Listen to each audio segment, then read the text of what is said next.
President Cyril Ramaphosa says South Africa is ready to help mediate the conflict between Israel and Hamas. He's also urged the international community to ramp up its support for an inclusive process that will see a viable Palestinian state existing in peace alongside Israel. Let's unpack the story further. We're joined this morning by the Director General of the International Relations and Cooperation Department, Zane Dangor. Thanks very much for your time. Thanks for coming on. The ANC has now stated its unequivocal support, it says, for Palestine, for the people of Palestine. In your opinion, and as DG of the International Relations Department, what does this mean for government's stance? Look, government's position has been, and has been for a while, that we support the struggle of the Palestinians for self-determination. In this particular iteration of the conflict, we must state that given that there is an occupation, and an occupation is not an accusation, it's a statement of fact by the International Court of Justice, it means the conflict really hasn't ended. Occupation really means that you have a belligerent military occupation, so there's times of peace, but for the last 75 years, but the last 56 years, since 57, there's never really been peace because of the occupation. In this latest instance, while we acknowledge international law gives an oppressed people the right to use force in the course of their struggle, we believe that that right has to be exercised within the Geneva Conventions, which means you cannot target civilians. So we have called out the actions of Hamas and the militants when they've targeted civilians. At the same time, the international wrongs that Hamas may have committed in this instance does not justify the response by the Israeli government, which in turn is also committing massive war crimes in Gaza and increasingly in the West Bank. So that is the approach that we've taken. We are calling for a cessation of the hostilities. We are saying that the root cause of all of this is the fact that you still have the occupation, and that if we don't deal with this decisively, we can have another 75 years of this conflict continuing in varying forms of intensity. And this kind of conflict that is now bordering on genocide in Gaza needs to be dealt with by the international community decisively. We need the UN to come center stage, to bring all the players around the table, to negotiate a settlement that everybody agrees with.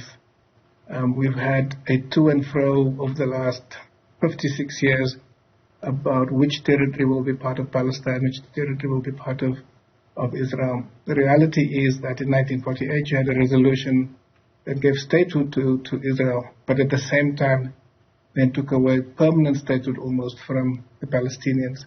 And their attempt to get statehood has also been challenged by many countries, including the US and others in Europe, which has made it difficult for them to use the institutions of global governance to advance their legitimate concerns. Yeah. And this then leads to a situation where conflict becomes the norm rather than negotiations and talks. Yeah. Dual protests held yesterday here on our own shores by people who support the plight of the Palestinians, and then, of course, members of the Jewish community as well, holding their own support event for Israel, of course. And they're questioning Cyril Ramaphosa's role, even given what you've just said, Zane, about the fact that the occupation is the root cause, and despite what happened in that surprise attack on Saturday, Israel's response on Palestine cannot be justified. But the members of the Jewish community in South Africa questioning the president's role in brokering peace, given the ANC stance and given South Africa's stance as well. What kind of discussions, if any, are taking place between government and these kinds of organizations? I think we must sort of try and move away from, and there's a tendency by many to do this, to try and equate support for the occupation or opposition to the occupation based on religious or ethnic lines. Yeah. The reality is that support and opposition cuts across religious groups.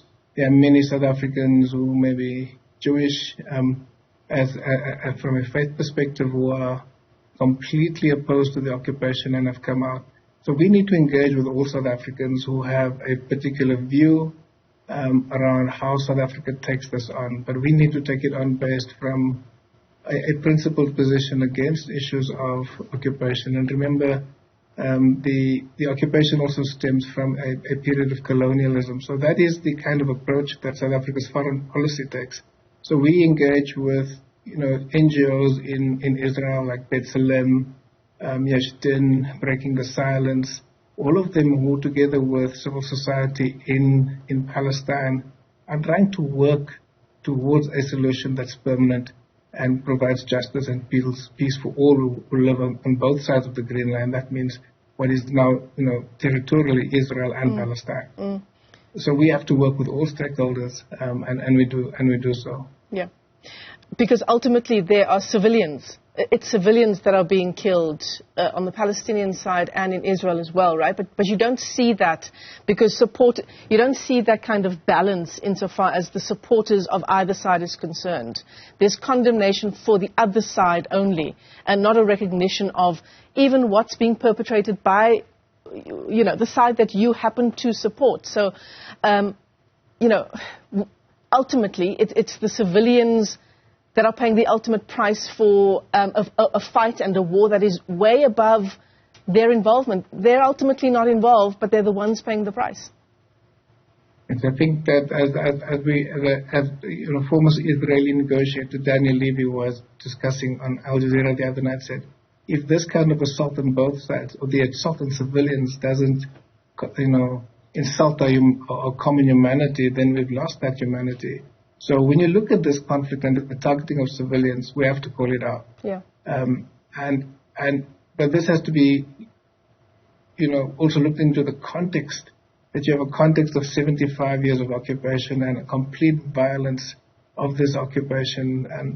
And until we deal with this, we are not going to be able to stop the continuing violence and repression and just the awful scenes that we've seen over the last week or so. So what is required now is a concerted effort to stop, firstly, the immediate genocide that's unfolding in Gaza. And saying that it's an unfolding genocide is something that's being shared by many in the world. We now see the European Union has come up and calling the siege as being against international humanitarian law, and we are glad that is happening. But we need to ensure that the UN comes to the table to bring the Israelis, the Palestinians together and get a solution that is based on the international parameters, but provides a final solution that provides for the human rights of all who live in Israel and Palestine. Yeah. Where ultimately is that shared humanity, right? It also brings us to the question of the opening of humanitarian corridors. Those who want to get out of Palestine safely are currently unable to do so. That humanitarian corridor, which was opened over the weekend, was closed on Saturday. Does this also form part of, the kind of mediation and the kind of pressure from the international community, hopefully, that there will be this opening, this allowance for people to get to safety?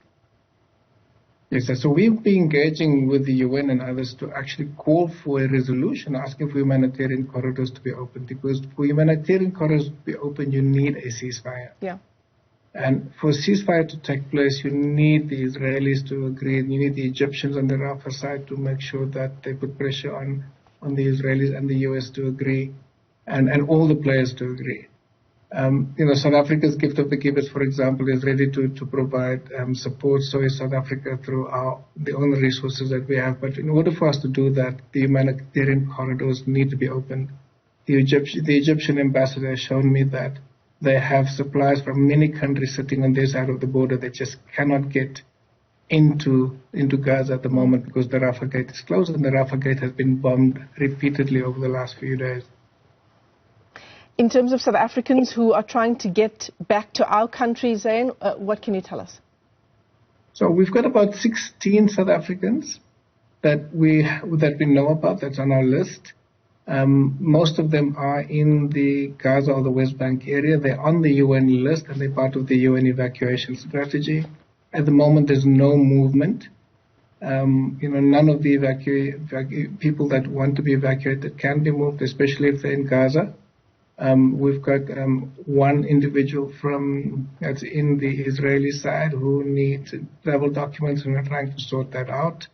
But we are, both our mission in Ramallah and our mission in Tel Aviv are working together to ensure that they provide consular services to South Africa and make sure that when there is the space for an evacuation, that we can assist them. Yeah. DG in the International Relations and Cooperation Department, Zane Dangor, let me thank you for your time this morning.